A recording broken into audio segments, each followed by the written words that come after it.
आप सब लोग हमारे साथ कथा प्रसंग में चलें। कुंती ने भगवान की स्तुति गाई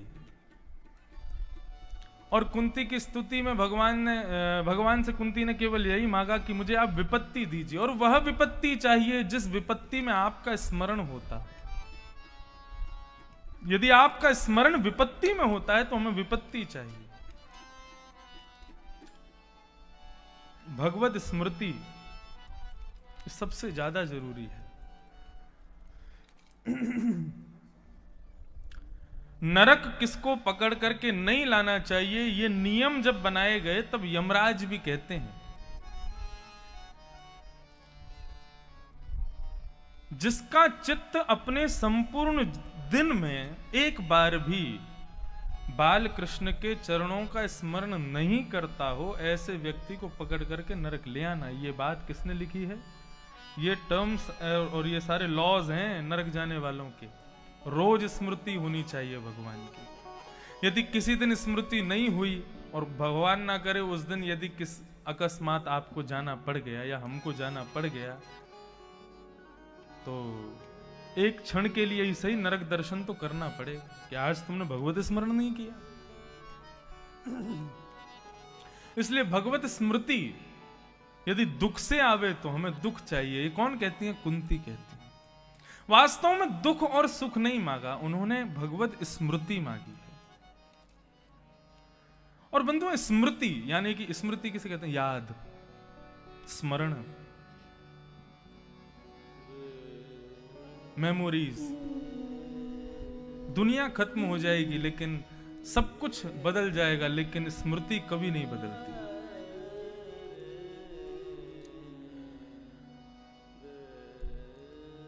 लोग भूल जाएंगे कि आपने क्या कहा था,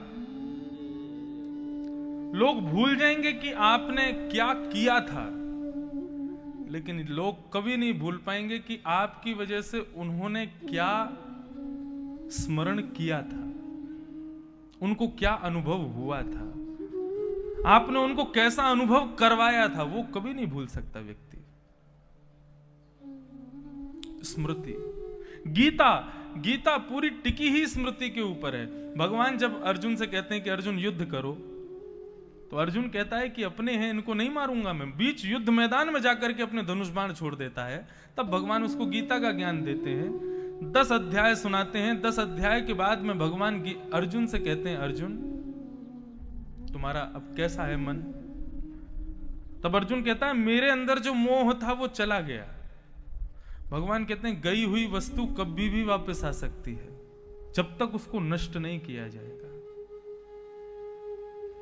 किसी वस्तु को यदि आपने खुद से दूर किया है तो जब तक नष्ट नहीं होगी तब तक वो कभी भी वापस आ सकती है। भगवान ने अब नष्ट करने की भावना से 11वां अध्याय प्रारंभ किया, और 18 अध्याय पूरे जैसे गीता के होते हैं। भगवान प्रश्न करते हैं, अर्जुन अब कैसा है? तब अर्जुन कहता है, नष्टम मोह स्मृतिर्लब्धा, मेरा मोह नष्ट हो गया और मुझे क्या प्राप्त हुआ है? स्मृतिर्लब्धा। आपने मुझे जो सुनाया उन सबकी स्मृति मेरे पास है। कथा याद करने की जरूरत नहीं है। व्यास जी ने कथा में क्या सुनाया वो याद रखने की जरूरत नहीं है। उस कथा की कुछ स्मृति बनेगी, वो स्मृति भी केवल आपके पास है ना, तो वो स्मृति भी कल्याण कर देगी। स्मृति बहुत बड़ी चीज है। तो यहां कुंती ने दुख सुख नहीं मांगा, वो प्रार्थना करती है कि मुझे स्मृति प्राप्त हो जाए, ऐसी कृपा कर दो। यदि वो दुख से मिले तो दुख दे दो।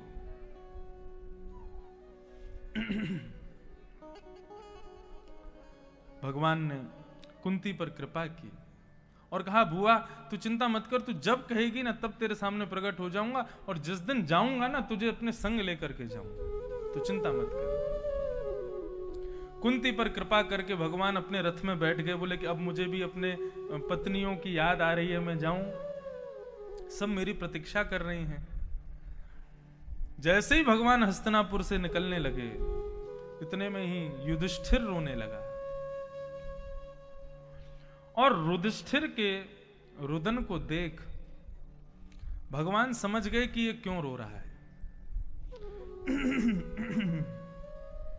मुझ पर विश्वास नहीं है इसलिए रो रहा है। बालक अपनी मां की गोद में रोता है तो दो स्थितियां होंगी, इसीलिए रो रहा है। पहली स्थिति क्या है? पहली स्थिति तो यह है कि या तो बालक किसी कष्ट में है, या तो उसको कहीं दर्द हो रहा है, या भूख लगी है, या कोई बात है इसलिए रो रहा है। लेकिन आप उसको भोजन आदि सब करा चुके हो फिर भी वो रो रहा है, इसका मतलब क्या है? वो कई बार अपनी मां को पहचान नहीं पाता, या तो मां को पहचानने में कोई भूल कर रहा है।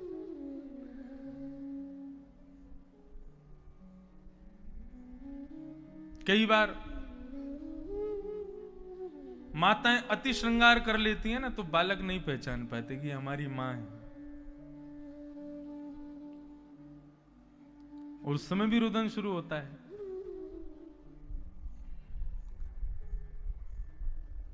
मैंने देखा बचपन में एक हमारे घर में ही बालक, तो उसकी मां ऐसे घूंघट ऊपर कर ले तो वो रोने लग जाता उसको देख करके कि मेरी मां कहां चली गई, अपनी मां की गोद में, लेकिन फिर भी रो रहा है कि मेरी मां गई कहां। वो जैसे ही घूंघट ऊपर करे तो फिर मुस्कुराने लग जाए। तो बालक अपनी मां की गोद में दो स्थिति में रोता है, या तो कष्ट में हो या फिर अपनी मां पर विश्वास ना हो। युधिष्ठिर का रुदन किस लिए है? उसको कष्ट तो कोई है नहीं। अरे हस्तिनापुर का राजा बन गया है, आज उसके सिर पर मुकुट विराज रहा है हस्तिनापुर का, फिर रुदन क्यों है? रुदन इसलिए है क्योंकि उसको विश्वास नहीं है भगवान पर। भगवान उसको पूछने लगे, युधिष्ठिर तुम रो क्यों रहे हो? तब वो कहता है मैंने इतने छोटे छोटे बालकों को अनाथ कर दिया, कितनी सारी माताओं को विधवा कर दिया, मैंने अपने भाइयों को मार दिया, अपने लोगों को मार दिया, मैंने कुरुक्षेत्र के मैदान पर खून बहा दिए, मैंने बहुत बड़ा पाप किया है। तो भगवान कहते हैं अब इसको मैं नहीं समझाऊंगा, ना मेरे बस की है, ना मैं चाहता हूं कि मैं इसको समझाऊं। इसको तो अब कोई और ही समझाएगा। कौन समझाएगा? रणभूमि में मेरी प्रतीक्षा कर रहे हैं पितामह भीष्म पितामह। और भगवान ने युधिष्ठिर को कहा चलो अब तुमको तुम्हारा रुदन दूर हो जाएगा, तभी हम द्वारिका जाएंगे, चलो हमारे साथ। भीष्म पितामह बाणों की सैया पर लेटे हैं, रोम रोम में बाण लगा है भीष्म पितामह के। मृत्यु सामने खड़ी है हाथ जोड़ करके, लेकिन भीष्म पितामह ने निर्देश दे रखा है मुझे इच्छा मृत्यु का वरदान है, जब तक मेरी इच्छा नहीं होगी तुम मेरे ऊपर हावी नहीं हो सकती, इसलिए जब तक मेरी इच्छा नहीं हो खड़ी रहो सामने। मृत्यु हाथ जोड़ करके खड़ी है। भीष्म पितामह की इच्छा क्या है? मरते क्यों नहीं है? इतना कष्ट क्यों पा रहे हैं? भीष्म पितामह प्रतीक्षा कर रहे हैं, अपने जीवन का अंत करूंगा, लेकिन कब करूंगा? जब मेरे सामने द्वारिकाधीश खड़े होंगे, उनके सुंदर कमल नयनों को, कमल मुखमंडल को, उनके सुंदर विग्रह को देखते हुए अपने प्राणों का परित्याग करूंगा। सब गाते हैं, इतना तो कहना स्वामी, जब प्राण तन से निकले, गोविंद नाम लेकर जब प्राण तन से निकले। श्री गंगा जी का तट हो, यमुना का शिवट हो, मेरा सावरा निकट हो, जब प्राण तन से निकले। पीतांबरी कसी हो, मुखड़े पे एक हंसी हो, छवि मन में ये बसी जब प्राण तन से। बंधुओं, जीवन की सार्थकता क्या है? हम जिए भले ही कैसे भी जिए, पाप हो जाए, पुण्य हो जाए, गलत हो जाए, सही हो जाए, ठीक है, सब ठीक है, लेकिन हमारी मृत्यु के बाद की गतिविधि को कौन निर्णय लेता है कि मेरी गति क्या होगी? मेरा अंतिम क्षण, मृत्यु से पहले का अंतिम सेकंड, उस समय क्या किया मैंने? इसलिए हमारे शास्त्र कहते हैं कि सदैव भगवान से यही प्रार्थना करो, सुख दीजिए, दुख दीजिए, जो देना है आपको दीजिए, हमारे लिए जो उचित है वो हमको प्रदान कीजिए, लेकिन हमारी केवल इतनी बात मान लीजिए कि जब हमारे प्राण निकलें, जब हम इस दुनिया को अलविदा कह करके जाएं, जिस दिन हम यहां से प्रस्थान करें, बस उस क्षण आप हमारे सामने खड़े हो जाना, आपको देखते हुए प्राण निकल जाएं, बस यही जीवन में चाहिए और कुछ नहीं चाहिए।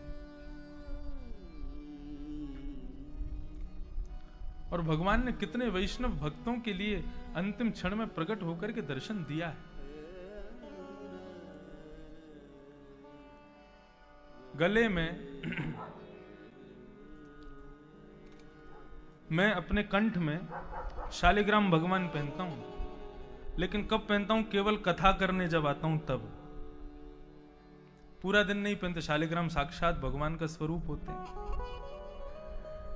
तो शालिग्राम भगवान को कंठ में धारण, हमारे ब्रज के एक बहुत बड़े संत हैं श्री रमन रीति वाले महाराज जी, पूज्य श्री गुरु शरणानंद जी महाराज, परम विद्वान, बहुत विद्वान है। उन्होंने भारत में 16 लोगों को ये शालिग्राम प्रदान किए हैं, जिसमें 16वां नंबर मेरा था, 16वां मुझको मिले थे। इनको धारण करने का तात्पर्य क्या है? हम लोग कंठ में, लोग तावीज वगैरह पहनते हैं, वो सब बात अलग है, लेकिन कंठ में भगवद चिन्ह को धारण करने का तात्पर्य क्या है? या तुलसी हाथ में पहनो या गले में पहनो, क्यों पहनते हैं ये सब? ये केवल इसीलिए धारण किया जाता है कि अंतिम क्षण में ना जाने हमारे प्राण कहां निकल रहे होंगे, उस समय ठाकुर जी हमारे हृदय के स्पर्श में रहेंगे। तो यदि अंतिम क्षण में हमारे प्राण निकल रहे होंगे, ठाकुर जी हमारे हृदय के स्पर्श में रहेंगे, तो उस अंतिम क्षण में वो हृदय के स्पर्श से प्रकट होकर के दर्शन दे करके अंतिम क्षण के बाद हमारा हाथ पकड़ के अपने साथ ले जाएंगे। इस भाव से धारण किया जाता है।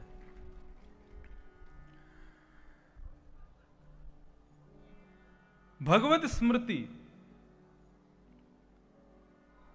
अंतिम क्षण में होनी चाहिए, तभी भगवत प्राप्ति होगी, नहीं तो नहीं होगी। यदि अंतिम क्षण में भगवत स्मरण नहीं किया, क्योंकि अंते या मति सा गति, अंत में जो हम सोचते हैं वही मिलता है हमको अगले जन्म में। यदि अंत में हमने कुछ गलत सोच लिया तो फिर फंस जाएंगे हम। इसलिए भगवत स्मरण, और अंत समय में भगवान का स्मरण हो जाए ये असंभव है। सब शास्त्र यही कहते हैं, असंभव है। अंतिम क्षण में सब याद आ जाएगा, लेकिन भगवान याद नहीं आएंगे। उसके लिए क्या करें?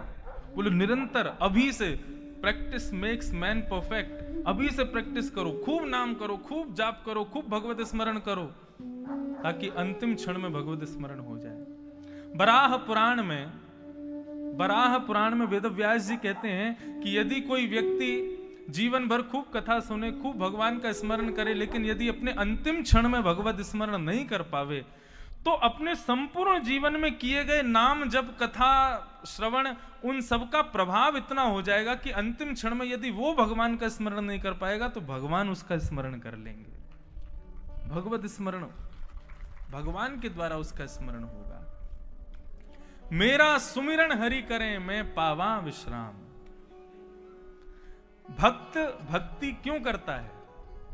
हम भक्ति तब तक कर रहे हैं कि भगवान हमारी सुने, भगवान हमारी सुने, लेकिन भक्ति की पराकाष्ठा इतनी तीव्र होनी चली जाइए कि एक समय ऐसा आ जाए कि भगवान हमारी सुने ये स्थिति ना रहे, हम भगवान का स्मरण करें ये स्थिति खत्म हो जाए, भगवान हमारा स्मरण प्रारंभ कर दे। रस में और रास में भेद क्या है? जो रास भगवान ने गोपियों के साथ में किया, वो रस और रास, इनमें अंतर क्या है? रास कहते किसको है? आप लोग अपने घर से कथा सुनने के लिए आ रहे हो, ये रस का स्वरूप है। क्यों कथा सुनने आ रहे हैं? हमको अच्छा लगता है, रस मिलता है, आनंद आता है, ये रस है।